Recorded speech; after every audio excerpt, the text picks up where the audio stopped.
राष्ट्रिय परीक्षा बोर्ड प्रशासन सहायक प्रथम पत्रका लागि महत्त्वपूर्ण सामग्रीहरूको साथमा उपस्थित भइसकेको छु। अब सुरुवात गर्छु। अन्तर्राष्ट्रिय सम्बन्ध तथा सङ्घ संस्थाहरू, नेपालका छिमेकी देशहरू तथा बेलायत, अमेरिका, जापान आदि सँगको सम्बन्ध, नेपाल र चीन बीचको सम्बन्ध, दैत्य सम्बन्ध सन् 1955 अगस्ट 1 मा, नेपाल र चीन बीच सीमा सम्झौता सन् 1961, नेपाल र चीन बीच सीमा प्रोटोकलमा हस्ताक्षर सन् 1979, अरनिको चीन गएका 1317 राजा जय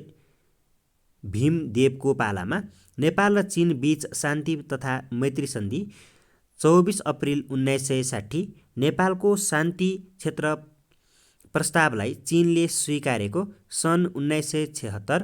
तिब्बतमा शरण लिन पुगेका नेपालका राजा उदयदेव र नरेन्द्रदेव, लिच्छवी राजा अंशु वर्माकी छोरी भृकुटीको विवाह, तिब्बतका राजा सङचङ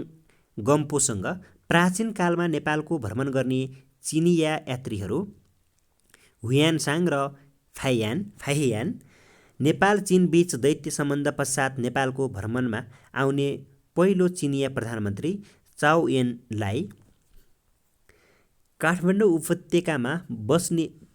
उपत्यकामा बस्ती बसाउने मञ्जुश्री चीनबाट आएका थिए। नेपालको बारेमा यात्रा वृत्तान्त लेखी प्रचार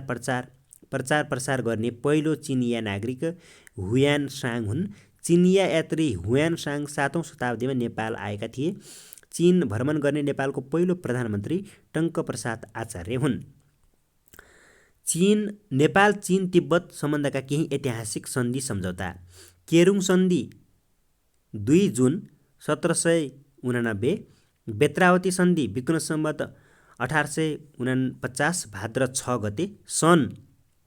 1792 अगस्टमा, थापाथली सन्धि विक्रम सम्वत 1912 चैत्र सन् 1856 मार्च 24, नेपाललाई चीनको सहयोग, अरनिको राजमार्ग, काठमाडौँ बाहिरी चक्रपथ 72 किलोमिटर र भित्री चक्रपथ 27.2 किलोमिटर, अन्तर्राष्ट्रिय सम्मेलन केन्द्र, राष्ट्रिय सभागृह, निजामती कर्मचारी अस्पताल, सुनकोशी जलविद्युत आयोजना, बीपी स्मृति क्यान्सर अस्पताल चितवन, नेपाल र भारत बीचको सम्बन्ध,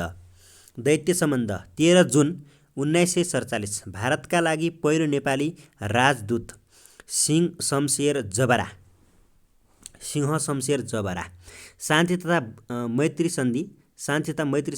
31 जुलाई 1950, हस्ताक्षरकर्ता नेपालबाट मोहन शमशेर र भारत चन्द्रशोर प्रसाद नारायण सिंह, नेपाल आउने पहिलो भारतीय राष्ट्रपति राजेन्द्र प्रसाद, नेपाल भारत बीच राहदानी प्रथाको सुरुवात, भीमसेन थापा,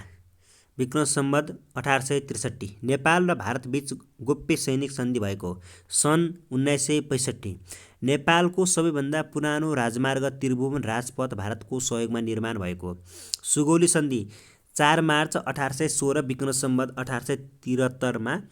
सो समयमा नेपालका मुख्तियार प्रधानमन्त्री भीमसेन थापा थिए। सुगौली सन्धिमा हस्ताक्षर गर्ने नेपालका तर्फबाट गजराज मिश्र, इस्ट इन्डिया कम्पनीका तर्फबाट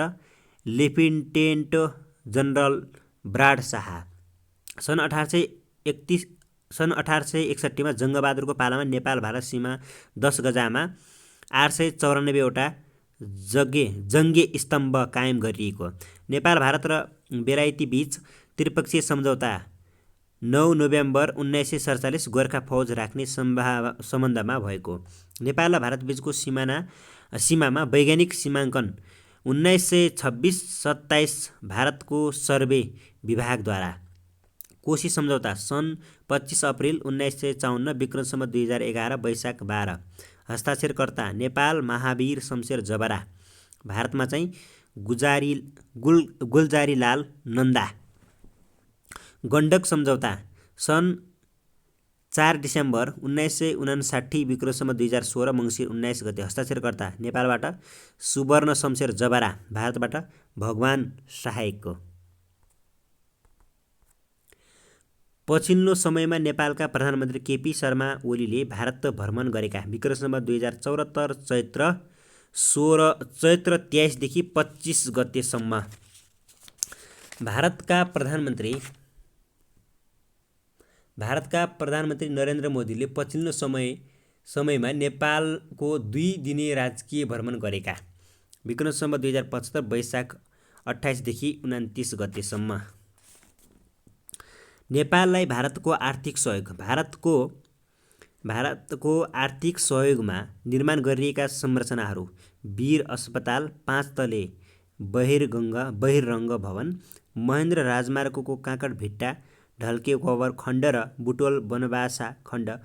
कुल लम्बाइ मध्ये 807 किलोमिटर प्रस्तुति गृह सिद्धार्थ राजमार्ग महेन्द्र राजमार्गका 22 वटा पुल कोवलपुर महाकाली खण्ड बिपी कोइराला स्वास्थ्य विज्ञान प्रतिष्ठान धरान भूपू गोर्खा सैनिक कल्याणकारी परियोजना त्रिशुली जलविद्युत परियोजना वृत्त जनकपुर परियोजना वीरगञ्ज डाइपोर्ट त्रिभुवन राजपथ रङ्गेली विराटनगर सडक चतरा वीरपुर सडक सङ्ग्रहालय तथा त्रिभुवन विश्वविद्यालयलाई विविध खालका सहयोगहरू रक्सियोल सिर्सिया ब्रेड गेज रेल लिङ्क परियोजना बाहिरी जनकपुर रिङ रोड बागमती नदीमा तटबन्ध कमला नदीमा तटबन्ध Manmohan memorial polytechnic Biratnagar trauma centre Nepal Belayat सम्बन्ध नेपालसँग सर्वप्रथम दैत्य सम्बन्ध स्थापना भएको राष्ट्र बेलायत सन् 1816 मार्च 4 नेपालले कुन देशमा सर्वप्रथम राजदूतावास खोलेको बेलायतमा प्रथम र द्वितीय विश्वयुद्धमा नेपालले बेलायतलाई सहयोग गरेको भिक्टोरिया क्रस पाउने पहिलो नेपाली कुलवीर थापा प्रथम विश्वयुद्धमा हुन् नेपाल र बेलायत बीच मैत्रीपूर्ण सन्धि भएको सन् 21 डिसेम्बर 1923 हस्ताक्षर गर्ने नेपालका तर्फबाट चन्द्र शमशेर बेलायतका तर्फबाट कर्नेल अक्नर बेलायत स्वतन्त्र भारत र नेपाल बीच त्रिपक्षीय सम्झौता सन् 9 नोभेम्बर 1947 गोर्खा फौज राख्ने विषयमा त्यसैगरी नेपाल शान्ति क्षेत्र प्रस्तावलाई बेलायत नेपालको शान्ति क्षेत्र प्रस्तावलाई बेलायतले समर्थन गरेको सन् 21 नोभेम्बर 1980 मा नेपाल आउने प्रथम बेलायती नागरिक जेसुइट पादरी ग्रोवर हुन् त्यसैगरी नेपालको भ्रमण गर्ने पहिलो नेपाली प्रधानमन्त्री नेपाल आउने प्रथम बेलायती नागरिक चाहिँ जेसुइट पादरी ग्रोवर हुन् बेलायतको भ्रमण गर्ने पहिलो नेपाली प्रधानमन्त्री चाहिँ जङ्गबहादुर राणा हुन् विक्रम सम्वत 1906 मा नेपाल आउने प्रथम बेलायती राजदूत क्याप्टेन नक्सन बेलायतका लागि पहिलो नेपाली राजदूत चाहिँ विजय शमशेर जबरा हुन् नेपालका कार्यरत बेलायती सहयोगी नियोग भनिन्छ नेपालमा कार्यरत बेलायती सहयोग नियोग चाहिँ DFID department of international development त्यसैगरी बेलायतमा दास प्रथालाई गैरकानुनी घोषित सन् 1772 मा नेपाललाई पहिलो प्राविधिक सहयोग गर्ने देश बेलायत हो विश्वमा सर्वप्रथम योग्यता प्रणालीको सुरुवात गर्ने राष्ट्र बेलायत हो नेपाललाई बेलायतको सहयोग फर्पिङ जलविद्युत आयोजना नेपालको पहिलो जलविद्युत आयोजना हो पूर्व पश्चिम राजमार्गको नारायणगढ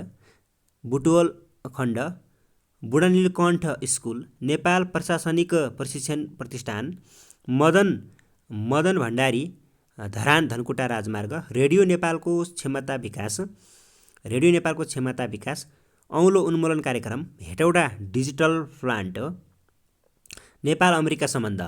दैत्य सम्बन्ध 25 अप्रिल 1947 नेपालसँग दैत्य सम्बन्ध गर्ने विश्वकै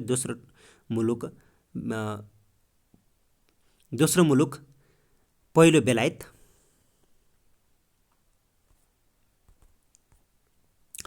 नेपाललाई वैदेशिक सहयोग गर्ने पहिलो राष्ट्र सन् 1951 मा नेपालका लागि संयुक्त राज्य अमेरिकाको पहिलो गैर आवासीय राजदूत चेस्टर बाउल्स 16 फेब्रुअरी 1952 भारतका लागि तत्कालीन अमेरिकी राजदूत आवासीय राजदूत हेनरी ई स्टेभेन्स सन् 25 नोभेम्बर 1959 मा वासिङटन डिसीमा नेपालको राजदूतावास स्थापना भएको 3 फेब्रुअरी 1958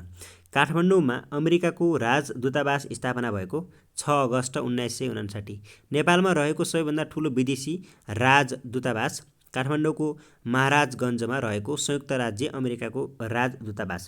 नेपालमा कार्टर सेन्टरको स्थापना विक्रम सम्वत 2064 मा पूर्व अमेरिकी राष्ट्रपति जिम्मी कार्टरको अगुवाईमा। त्यसैगरी फुलब्राइट स्कलरसिप प्रोग्राम कुन देशसँग सम्बन्धित छ? अमेरिका। नेपालमा कार्यरत अमेरिकी सहयोगमा नियोग USAID US agency for international development अमेरिकाले नेपालको शान्ति क्षेत्रको प्रस्तावलाई समर्थन गरेको चाहिँ सन् 1983 मा हो। हिलारी क्लिन्टनले नेपालको भ्रमण गरेकी सन् 1995 मा हो। नेपाललाई संयुक्त राज्य अमेरिकाको सहयोग धनगढी डडेलद्वारा भीमदत्त पन्त राजमार्गको निर्माण जनक शिक्षा सामग्री केन्द्र नेपाल औद्योगिक विकास निगम पूर्व पश्चिम राजमार्गको हेटौडा भरतपुर खण्ड रक्सौल भैँसे मार्ग आर्थिक विकास तथा प्रशासन केन्द्र नेपाल र अमेरिका बीच व्यापार तथा लगानी सम्झौता टिपामा हस्ताक्षर सन् 15 अप्रिल 2011 नेपाल जापान सम्बन्ध दैत्य सम्बन्ध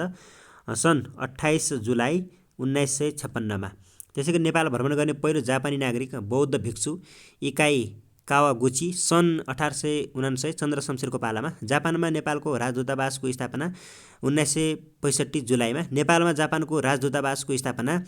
1968 फेब्रुअरीमा। जापानका लागि नेपालमा पहिलो आवासीय राजदूत भरतराज भण्डारी। त्यसैगरी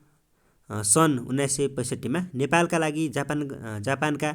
पहिलो आवासीय राजदूत चाहिँ हिडेमिची किरा सन् 1968 मा। चन्द्र शमशेरले पहिलो पटक 8 नेपाली विद्यार्थीलाई अध्ययनका लागि जापान पठाएका थिए। नेपाललाई सबैभन्दा बढी आर्थिक सहयोग गर्ने राष्ट्र जापान हो। नेपालमा कार्यरत जापानी सहयोग नियोग जापान इन्टरनेसनल कोअपरेसन एजेन्सी हो। नेपाललाई जापानको सहयोग कुलेखानी जलविद्युत आयोजना शिक्षण अस्पताल महाराजगञ्ज रेडियो नेपाल उदयपुर सिमेन्ट कारखाना बागमती पुल काठमाडौँ कर्णाली चिसापानी पुल नयाँ बस पार्क काठमाडौँ बीपी राजमार्ग त्रिभुवन अन्तर्राष्ट्रिय विमानस्थलमा राडार परियोजना कान्ति बाल अस्पताल बालीगण्डकी जलविद्युत 1600 लाख अमेरिकी डलर सहयोग गरेको मेलम्ची खानेपानी आयोजना 54940 लाख जापानी येन सहयोग गरेको काठमाडौँ भक्तपुर सडक